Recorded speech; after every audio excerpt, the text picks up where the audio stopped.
Welcome to the stream. Bow, bow, bow, bow, bow, bow, bow, bow. We know you all have many things you could be doing on a Sunday afternoon, but we're glad that you chose to be here with us on this lovely day. We have so many friends in the chat. I'm going to be pulling them up on screen while I let my lovely guest tell you all about who she is and what she does. Take it away, Taylor. Awesome. Hello, I am Tay.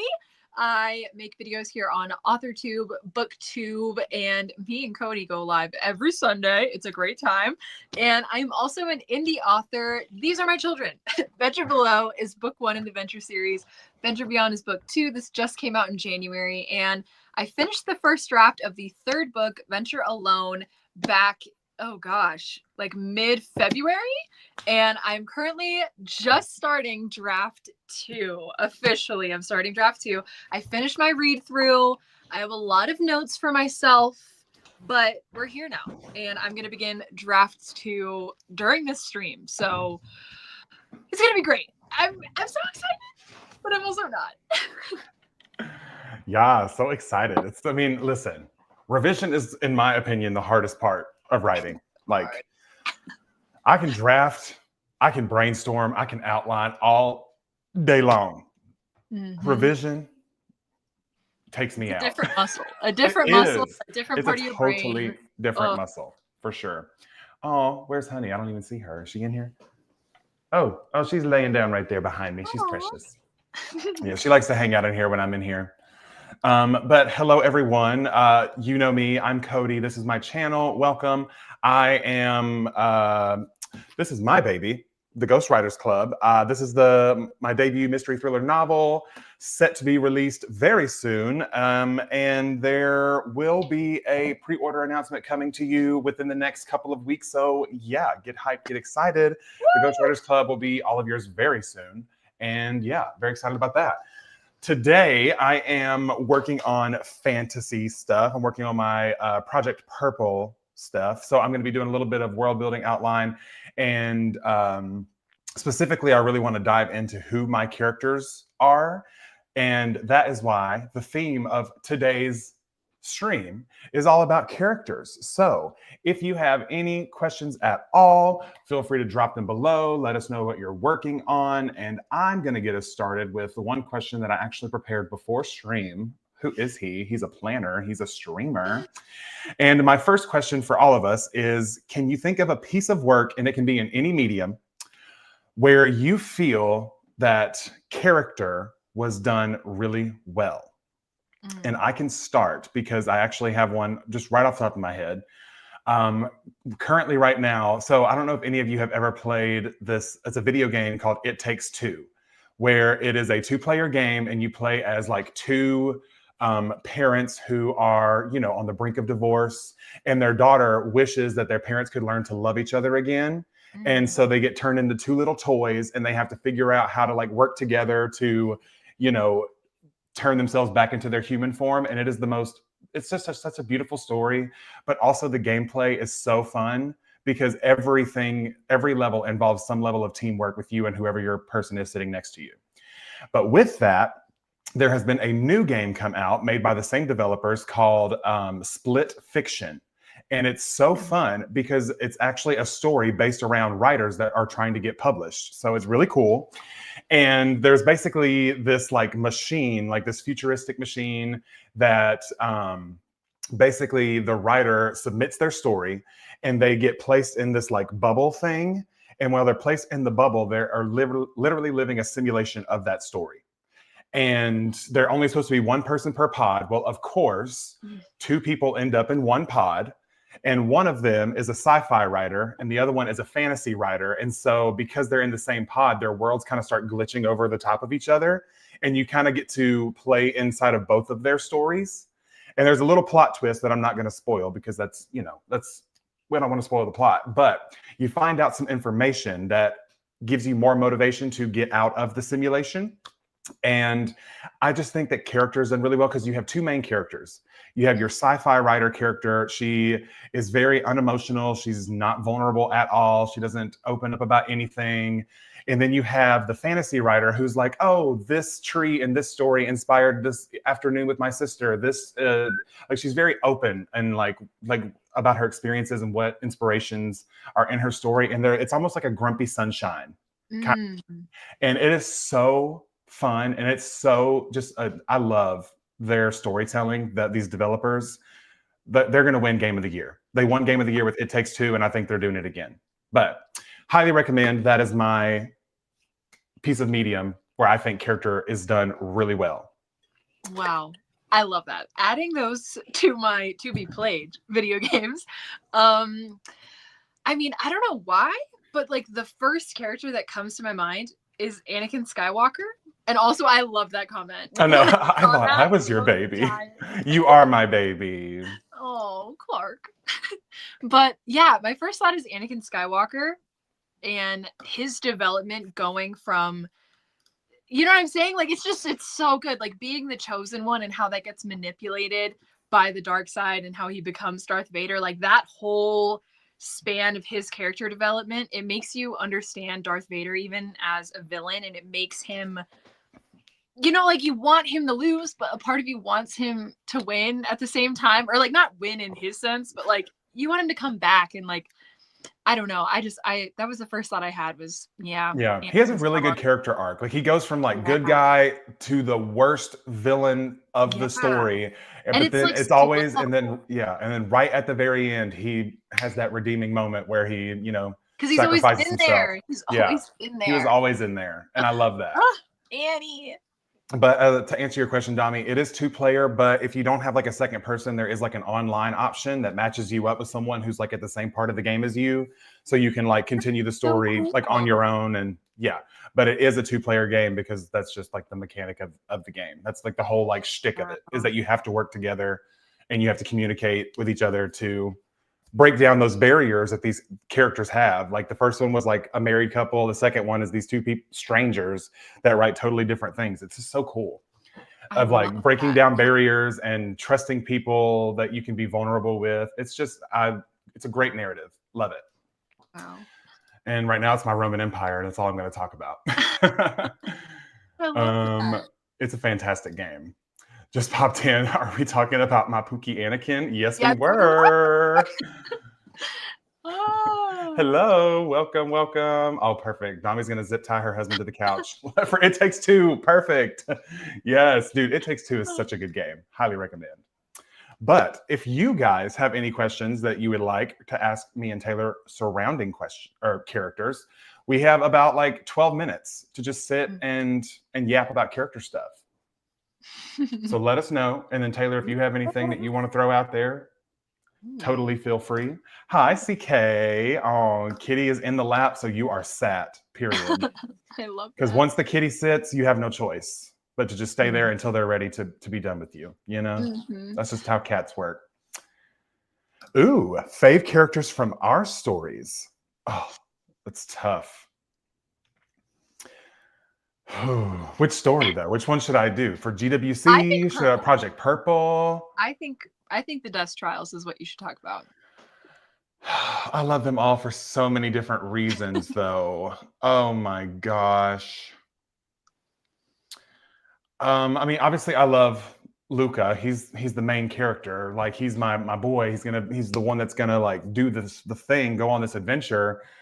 But also, I mean, other than him, it would have to be Asher, because he's the one that I think is going to have the most emotional journey with readers, because he starts off with a very unquenchable thirst for revenge, and it's going to end him up in some situations that he shouldn't be in. And also he's the undercover love interest of the main character, so there's like a little like gay romance also between those two. And obviously if I'm gonna have my main character fall in love with anyone, they're gonna be someone that I like. Okay. Like I'm not gonna let them get with someone that I don't like. So as you should. So probably those two, but It's so hard to pick because Jinx and Thunk also have a piece of my heart, you know, because Yeah. they have their own little story. They're like brother sister, and Mhm. you know. Anyway, I think mine has to be Riley. It just has to be. Like I love Riley so much. Yeah, I think it's got to be Riley. She just has so much angst, and I just stand by her in so many ways. And then I also love I love Leo. I do. Yes, my nickname is Chaos Cliffhanger from the Natalie stream. Me and I Natalie. love that. But yeah, I'd say Leo and Riley are like in my tops. I think Leo more specifically in this third book, and Riley in the second one. Mm-hmm. I love that. Yep, Oh, yep. here's a good question. How do you guys go about developing a character voice? Ooh. I think for me, and this might be horrible advice, but this is just what I do. Usually for me, I have like archetypes that my characters fall into, like, and sometimes it's like one of those archetypes could be like a stereotype. And so if I know who my character is and like the people that have been around them, the influences they have had around them, I, as the writer, assume that they would act a certain way based on those things. And usually that's where I start. I start with that sort of like archetype. They kind of feel that. So, for example, in the Ghostwriters Club, Claire is our, more ditzy, like she's like, oh my gosh, everything's so cute. Ooh, woo. Like she's that kind of girl, But and she's also like an athlete. And so, but she's had her struggles, all that stuff. But that's very different. Claire is very different than Anna, who is like our like HBIC. You know what I mean? Like she don't take crap from anybody. She is, very vicious on the outside and kind of, but she her. definitely. I love Anna. She's one of my favorites. I honestly, and I'm sorry to my main character, but I think Anna's my favorite character in the Ghostwriters Club. As soon as she came up on the page, I was like, mine.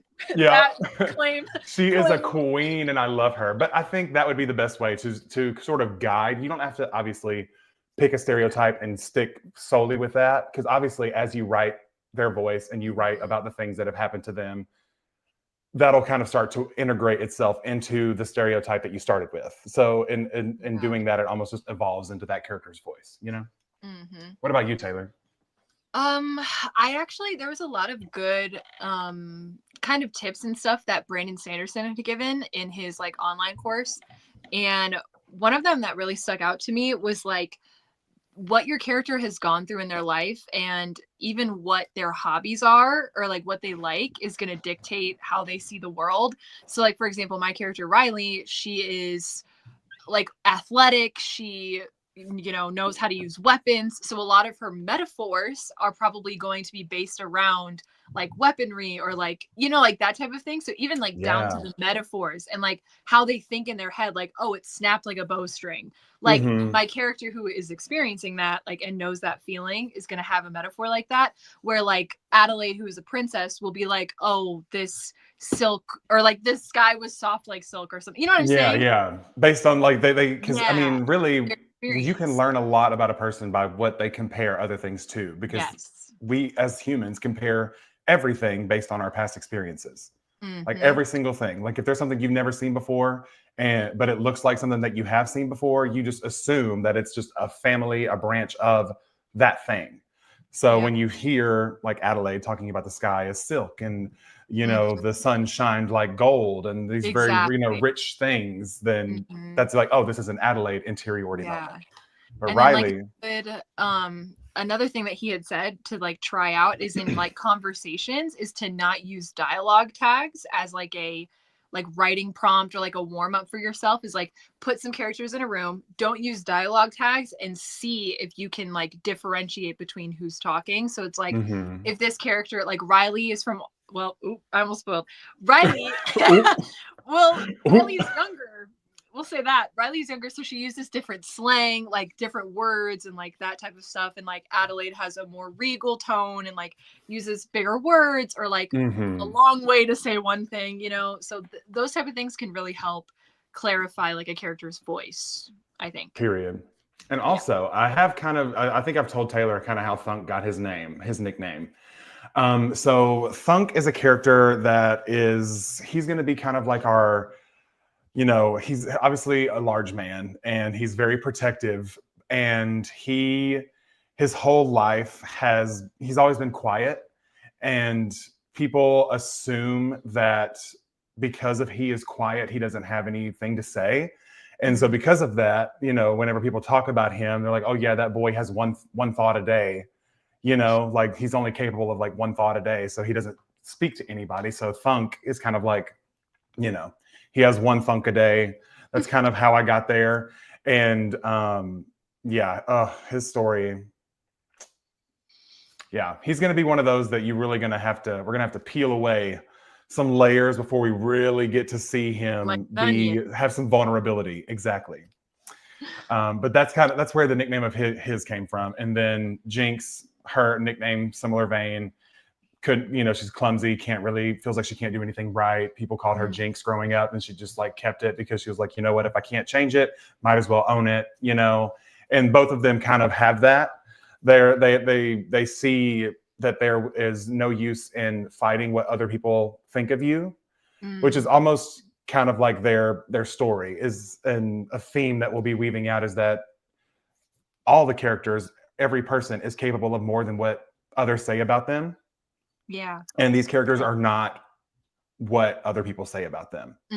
They are who they are and what they think about themselves. And that's kind of like going to be their friction of coming to terms with that and letting that go, Yeah. But yeah, y'all are popping off. There are so many. I love it. Oh, favorite kind of character. I don't know which one you were talking about, but thank you. Let's see. We had one more question, I think. I think it was. Where did it go? Oh, we can do this one. This will be our last one, and then we'll get started. So, favorite personality trait of your main character.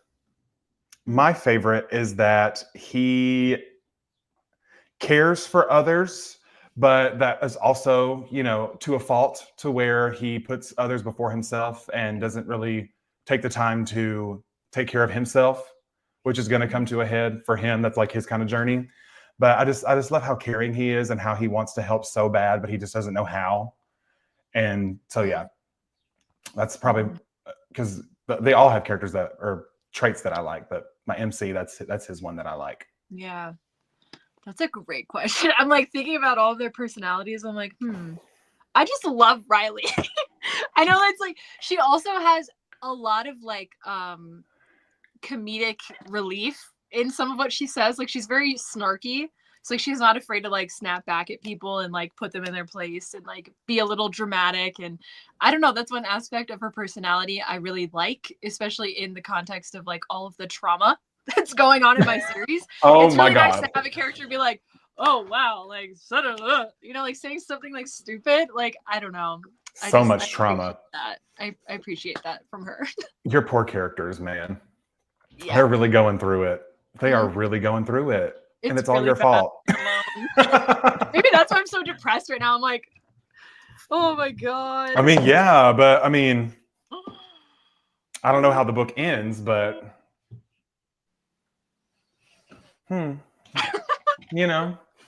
to think about. Yeah. All right. Well, with that, I say it's time to jump into our first sprint. What do you think? I think so. All right, friends. If this is your first time here with us, which judging by the chat, most of you have been here before, or all of you have been here before. So we're going to do 2 40-minute sprints.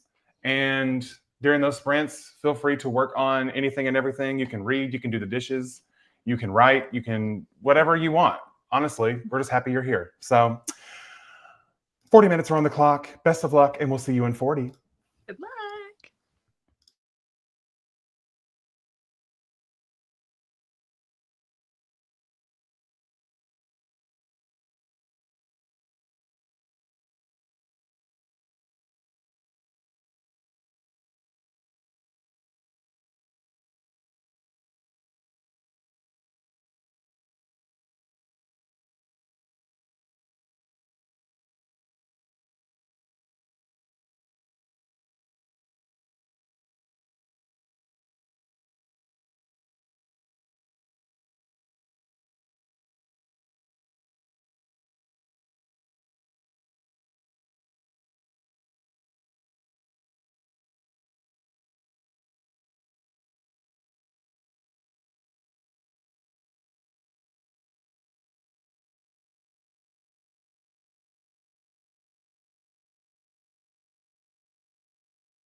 Hey, how did it go?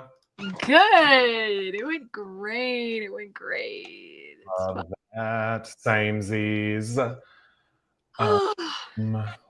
We had a few people join during that one. We had Becca join. Hi, girl. How you doing? So many friends. I love it. And we had Felicity join. Hey, how's it going? Welcome. But yeah, that went great for me. I did. Basically, I have figured out all of my main characters' like backstory. I know how all of them ended up on the island that the story starts on. I know all, pretty much all of their motivations for going or wanting to partake in the Dusk Trials. So I know all of their motivations now, which is kind of cool, and it's also very sad, but it's fine. Yeah. Like, and also I got deeper on Funk's name. It What do makes you me mean? sad. Is that why you said you're crying?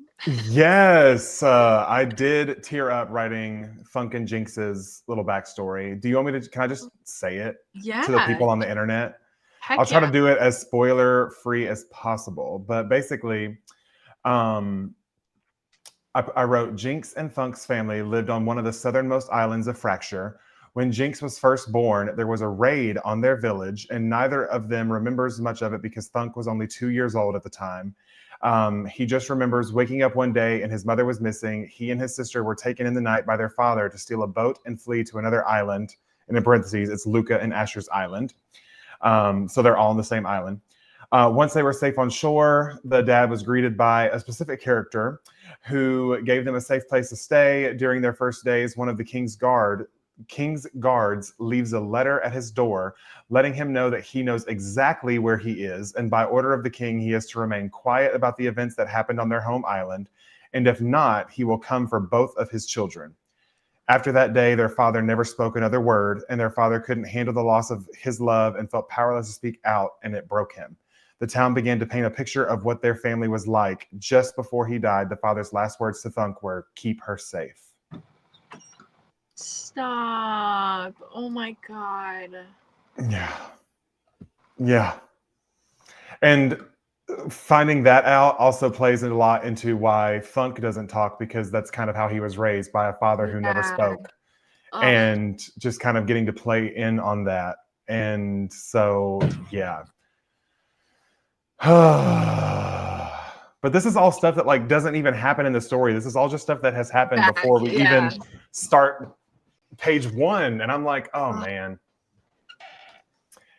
Anyways, so now that I have completely killed the mood, let's see what chat is saying. I like was writing down on my this is where I'm at. I'm like pen and paper. This is where I'm at. And I'm like figuring out what was missing from my beginning, because like there's stuff I needed to like add in, and like so I rearranged my first 12 chapters. Ooh. It was like I'm adding in new chapters and stuff, and I started a new system that I'm actually really loving. So on my drafts, I'm like using the flag icon that Scrivener has. There's like different colors. So green are for ones that I'm like, they're pretty good, I just need to fix it up a bit. Yellow is like, it's getting bad. Orange is like, this is basically all bad. And then red is like completely rewrite. So that's what I'm doing right now. I'm like glancing through and seeing like a lot of where I just went was orange and red. So that's great. Hey, you got to get to the orange and red so you can get to the blue, you know? Yeah. Isn't blue all the good stuff? Yeah. That you like? So, okay. Yeah, that way I can know what I actually need to like focus on, you know? Yeah, so, that's what I was up to just now. Love. Well, Mick only sprinted for half the time, but still got 537 words. So that's a slay. Miley edited some of the chapter and also made some food. 257 words. 2-year-old niece for like 20 minutes. It happens. Went well. 280 words. Let's see. People are upset at me for giving Funk such a sad story. That hit my heart. Hello. Did you hear that? No. Oh, I did. Flocus made a ding, but I guess because it wasn't on the screen, it didn't ding for you. Yeah, they want reparations for the pain that I just inflicted. I'm so sorry. Class action lawsuit against Cody's angst on stream. Oh, I also want to give Funk a hug.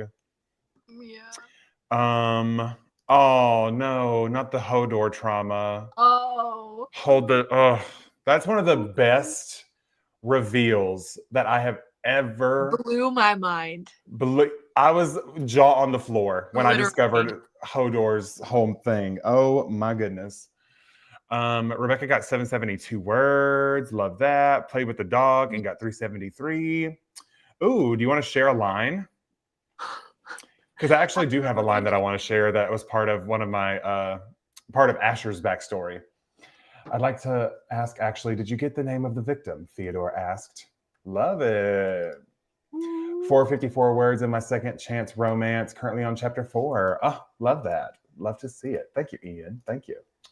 And then there was a quick question up here. What do you write on, Scrivener or Google Docs? Honestly, it just depends on, for me, what stage of the process I'm in. Sometimes, like, I've drafted in Google Docs because it's just, for me, easy to access from anywhere. You can literally do phone, tablet, computer, and it, no matter, you can go in there for 2 seconds, type in 3 words, and it automatically updates. Yep. And so that, I like it for that reason, for like if I'm like drafting something. But with revision, I usually need much more like organization. And so that usually in the revision is when I'm in Scrivener, like heavy. Because I feel like that's the best revising tool for me. I've been pretty strictly using Scrivener, but I like Google Docs for like sharing my work with other people or even like outlining. I've been using Google Docs. Yeah, I pretty much only use Scrivener though. I do have a last line. Well, okay, go ahead, share it, chapter I was in. And it is, "This is my world and you'll learn your place in it." Oh, I know that's right. You know who that is too. Wait, say it again. "This is my world and you'll learn your place in it." Yeah, I already know who that is. I already know who that is.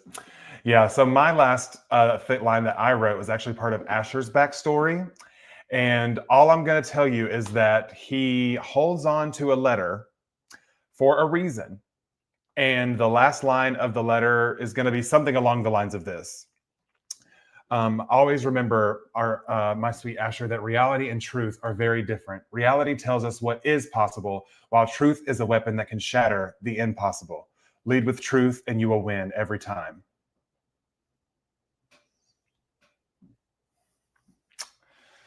Yeah. And it just works out so well because like his connection to this. Clark must have just got home because Honey is freaking the heck out. I don't know if you heard that. Honey? But part of like his backstory is the connection that he had. I don't know if it's a spoiler. One of the demigods is the demigod of like truth and that kind of thing. And that is the demigod that's connected to Asher at some point. And so I didn't even mean to do that, but then when I thought about it, I was like, oh snap. Like that literally connects to his thing so well. So that's the tea. Yeah. Oh, Honey did also think the line was a banger. Period. Let's see. Let me catch up on chat. Tay, that slaps. Just wanted to let you know. Thank you. Okay, Tay, she's a boss and she shines like gloss. I know that's right. Last line. Kieran's tongue ran across his upper teeth. He said nothing but kept the hold of the magic tightly wrapped around her. Ooh. Love that. All these are bangers. I love these. Honey has good taste. Last line. My breath hitches in my throat. I should have known those good-for-nothing snobs and something had something to do with it. Very nice, very nice, very nice. Oh man, yeah. I fear all these characters are going to just like ruin me. But I really decided to dig deeper into all of these characters, even though technically they're not the main character. Because recently I have been watching a lot of Brandon Sanderson like interviews and lectures. And one of my favorite things that he said in his character lecture is that every single character in your story is the protagonist of their Oh, own story. yeah. And so even your side characters, even these little throwaway characters, they need to basically basically living their own life, their own story, Yeah. their own main character adventure. But our narrative just so happens to suck them in, and they have to learn how to adapt with the narrative that we've created, but also maintain these wants and desires that they've always had. And so they need to be there for these side characters to feel like real people, and which is what inspired me today to really just dig into them, you know? Yeah. So, yeah. I love Also, that. thank you for changing my life, because it was your video where you recommended Brandon Sanderson's lectures, and now I have gone on a spiral, Deep dive. a deep dive, if you will. And now I'm like obsessed, and I just want to soak up and learn all the things. Yeah, literally. Ooh, last line from Ian. Miles locked eyes on his severed arm, wrapped in a black dress shirt sleeve, followed by thick gray wool. He let go of the stump and slapped his hand onto the floor. Oh my gosh. That's gruesome. Love. Wow. Love. Wow. I love some sci-fi gruesomeness. You know what I'm saying? Mm-hmm. Love to see it. Okay, well, I feel this would be a good time to pull out another one of my character questions that I prepared, because we have about 9 minutes until the next sprint already. Where did it go? If I can remember where I put it. Okay, here we go. Ooh, here's a fun one. That how can you show, like, what are ways that you show who a character is without outright saying like who they are? So like, how do you, I guess, and we can talk about this from terms of like, how do we as a reader learn that one of your characters is someone that we should root for or someone that we should be rooting against, without outright being like evil, good, you know? Yeah. I think that's a really interesting place where you can come into like their perspective too, because it's like they could be doing something that from someone else's perspective could be considered a bad thing. But if it's from their perspective and they feel like they're validated and like, you know, like that's a very interesting point. Yeah. Because like you were just saying, like even the antagonist is the protagonist to their story. Like exactly. They think what they're doing is the right thing, or at least a good villain. You know what I'm saying? Yeah, they have some. They're not just doing it just to do it. They have some sort of motivation that has led them to becoming this villain. Which I love a villain origin story. Oh my gosh, it is my favorite. Yes.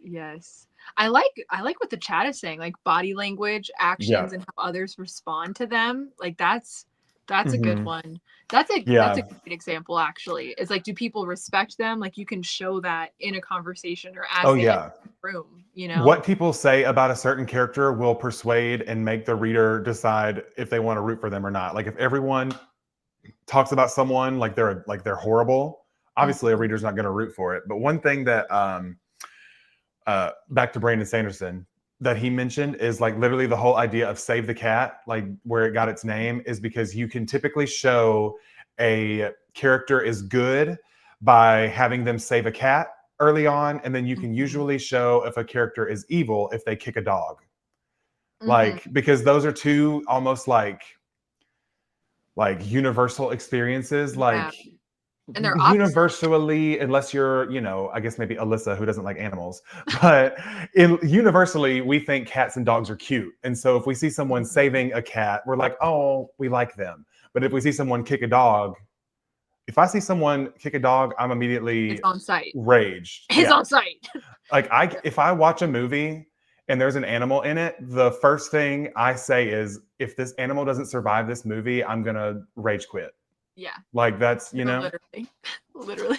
It's not shade. It's just, you know, not a read, just a fact. She has been very open about her distaste of animals, which is okay. You know, not everybody's an animal person, but that's kind of where the general consensus comes from, is showing them doing an action that would evoke a strong emotional response in the reader one way or the other, you know? Yeah. And even making them like relatable in some aspect to like your human experience. Like if they're feeling like they have a little self-doubt, or, you know, they have just those types of attributes, like same. Honestly, Animals being hurt, no good. Agreed. good. Agreed. Yeah. Mm-hmm. Can also be anything that makes the character have a likable trait, like you can save a brutal mob boss and he's so sweet, so his to his kiddos, that save the cat. Yeah. Exactly. It's showing this redeeming quality Yeah. in some way. Like obviously, because I feel like she's here, everyone. She has been summoned. Did someone say hating animals? We sure did, Alyssa. That's hilarious. Dude, my favorite thing is when Alyssa literally spawns when we mention her name. I love it. It is my favorite thing. Oh god, that's so funny, dude. Okay, we still haven't seen Reputation today. I know. They're gonna spawn here soon. Now that we have mentioned their name. Wait, are we? Do we have powers? Can we just like spawn people? Reputation. Again, I've been here for like the whole stream. I love it. I love it. Oh my goodness. So but is there anything else you want to yap about characters? We still got a few more minutes to yap. I like the other question you had though. Like the third one? Well, technically it's the second one. But what do you think a character needs to make them likable? Yeah. What do you think? What do you think? I mean, I feel like for me, a character, for them to be likable, needs to have something to lose. And like, if there's something to, I was talking about this earlier. What did I say? On Discord. Because we were actually chatting about this. Me and Mick and Ari and Becca were doing some like feedback stuff, and we were just talking about that kind of thing. Yeah. And I said, I think the best way to make the reader care about the character is to show that they have something to lose. They can innately make us root for the character, and we can also learn so much about a character when we learn how far they are willing to go to protect what they have and what they want, which is also a good way or a good tool to show growth, because by the end of the story, most likely they're willing to go farther to protect what's theirs than they were in chapter 1. So, yeah. But yeah, giving them something to lose, I think immediately makes them likable to me. What about you? Yeah. I think if they have, like how you said, they have something to lose. I think if they have something they have to overcome, even if it's like past trauma or like they're damaged in some way, like literally or figuratively. But it's like, I think about, you know, like each of my characters, just like us as people, like we all have things about us that have happened and like our life experiences. So we all come with a couple bends and bruises. So it's like having a character that has that, but then them having to push through whatever it is they've experienced, you know, and like, that to me makes me like them. So it's like Riley has anger issues and is very snappy, but if she has to overcome that and like show kindness in like a place where she would have showed anger, like that makes me like, yeah, like you're winning, like you're doing the thing, you know, you're living and you're learning, queen. We love. Yeah, it's like a tangible way to see your character like thriving in a place where they were like dying. Yeah. You know what I mean? Yeah. Absolutely. And really quick, we can do this one here. First advice for creating interconnections through characters. I mean, I feel like there's so many ways you could interconnect characters. I mean, they could, you know, when I think of this, I think of all the people that I know and all the ways that I have been somehow tied to them, you know? Yeah. So like, for example, Taylor is a friend that I met online. And then, you know, there's people that I've met in my real life that, you know, have either been a friend, were a friend in the past, and you know, you have romantic relationships. You can dive into like people are connected because maybe like a past relationship, maybe they share is dating this new person now, and that immediately connects you to this new person. Does that make sense? Am I just No, that totally makes sense. Yeah, but there's so many ways. Truly. I think Renee is working on the Interconnected Romance series, so maybe that's why. Yeah. And so like if something, say for example, a main character, their ex is now dating this other character that you don't know yet, that immediately gives the main character a connection to this stranger they've never met. You know? Exactly. And I know family is also like a pretty common one. Like it's like their cousin or their sister or like that way. But I think having it be fun like that, where it's like your ex's like, you know it makes it messy, gives a little bit of drama, you know? Like mix it up a little bit, but have them like be connected, you know, like not just like a vague, I knew that person in high school, but like have it be like connected. And you can would have probably so be many my a wedding. variety of connections. Like it can be familial. It can be, these two people ended up in the same classroom at one point, and so they were almost like forced to speak to each other that kind of way. Like there's so many ways you can force paths to cross. And Yeah. so yeah, just play around with it and have fun and have all the drama. We love I love that. Miley said fourth grade jujitsu class. Listen, exactly. Fourth grade Literally. jujitsu. Oh, where do you see that? To me, it's like the newest comment. So Oh, there we go. It was just delayed on my end. Fourth grade jujitsu class. I love that. We love to see it. mhm. But you know what we also love to see? That A 40-minute sprint. sprint. Yeah, we sure love to see it. My friends, the time has come for us to lip sync for our lives. Good luck and don't beep it up. Thank you. Whatever you do, have so much fun, and we'll see you in 40 minutes. Good Okay, luck. bye.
Hello. Hello.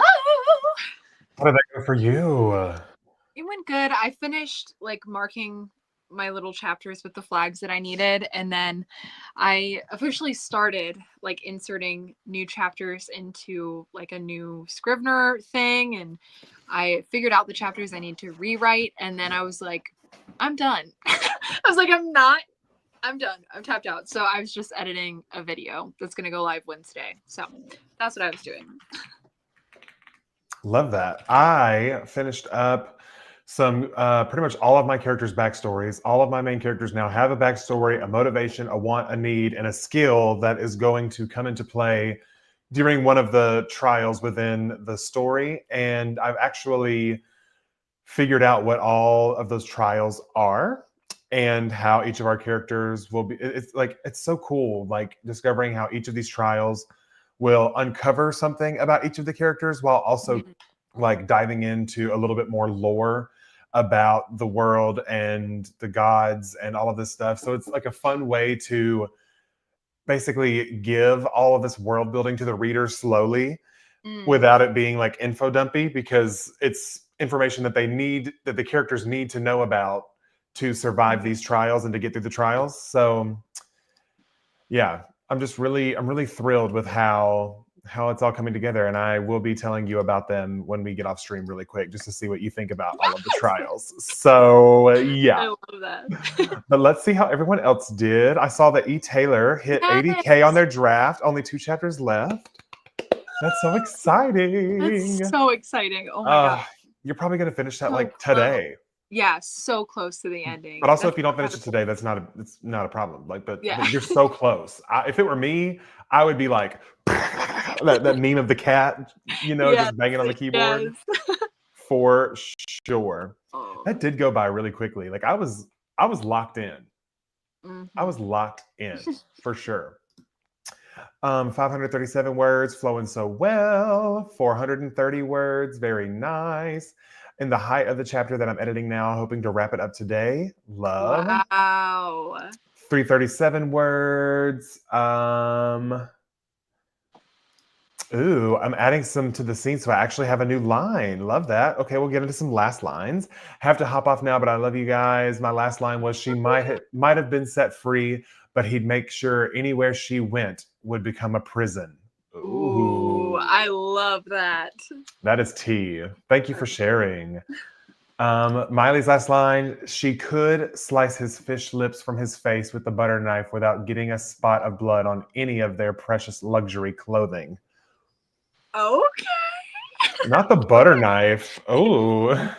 Whoa. Tiara started working on outline. Plot's coming along faster now, though. Love to see that. Yeah, I don't know what it is today, but a lot of things have come to me during this stream, which I'm really just like, it just gets me so excited because I just can't wait to start drafting this story. It's going to be so much fun.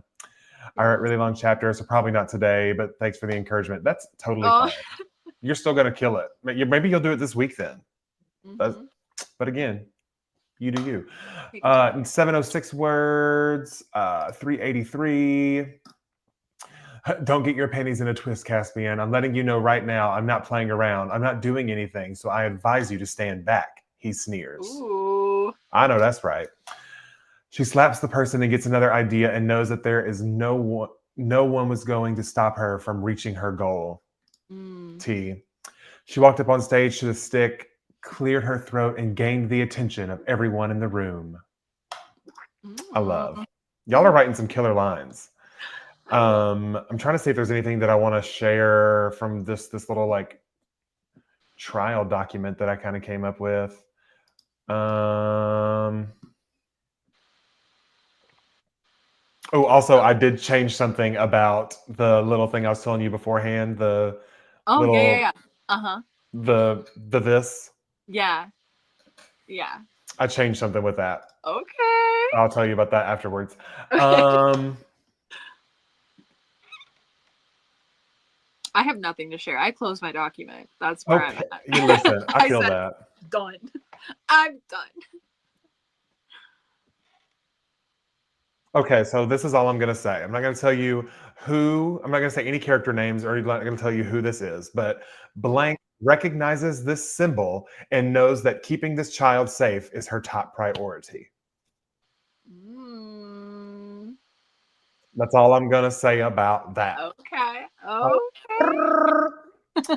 my gosh. I'm so excited about this freaking story. I'm like, it's days like this that I just love being a writer and just being a creative person and an artistic person, because just when I get in moments like this where I just have so much excitement, it just lets me know that I'm on the right track. Because if I'm this excited about it, 9 times out of 10, somebody else is going to be this excited about it. You know? Yeah, I know I'm excited about it. Dude, I'm so hyped. This is going to be such a crazy ride for all in. I've never gone into this much character work before starting a story. So that's how I know that this one's really going to eat me up. Like, these characters just keep speaking to me and telling me things. Yeah, they're talking to me for real. And I don't think I've ever really felt that with a character where they just speak to me without me having to like ask them any questions. They just somehow they just speak to me. I don't know. It's crazy. Yeah. But anyways, thank you. I'm very excited about it as well. But that does, in fact, wrap up our stream. We all got so much done. So proud of all of us on this lovely Sunday afternoon.